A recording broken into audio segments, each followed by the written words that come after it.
पोर्चुगलमा हुनुहुन्छ र card renew गर्नुपर्ने छ, फ्यामिली ल्याउनु भएको छ, फ्यामिली मेम्बरको चाहिँ तपाईँको आइमामा अपोइन्टमेन्ट छ र तपाईँहरूसँग चाहिँ हाउस डिक्लेरेसन छैन, हाउस कन्ट्र्याक्ट पनि छैन, डिक्लेरेसन पनि ल्यान्डलर्डले दिइरहेको छैन भने तपाईँहरूलाई म एउटा सिम्पल आइडिया दिनेछु।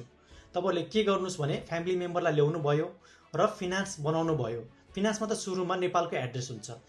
सबभन्दा पहिला तपाईँले के गर्नुपर्छ भने आफ्नो फिनान्सबाट चाहिँ तपाईँहरूले अपोइन्टमेन्ट लिन सक्नुहुनेछ। अपोइन्टमेन्ट लिएर चाहिँ सिधै त्यो जहाँ फिनान्सको अपोइन्टमेन्ट तपाईँले पाउनुभयो त्यहाँ गएर चाहिँ एड्रेस चेन्ज गर्नुहोस्, किनकि मेरो चाहिँ आइमामा अपोइन्टमेन्ट छ, मैले चाहिँ यहाँको पोर्चुगलको एड्रेस हाल्न पऱ्यो भने तिनीहरूलाई रिक्वेस्ट गरिदियो भने तिनीहरूले चेन्ज गरिदिन्छ। त्यसपछि लगाएर त्यहाँबाट तपाईँले सतीदाउ डाउनलोड गर्नुहोस्, फिनान्सको एड्रेस प्रुफ निकाल्नुहोस् र त्यही एड्रेसको प्रुफ अफ एड्रेस मागेको हुन्छ आइमामा, त्यही दिनुहोस्।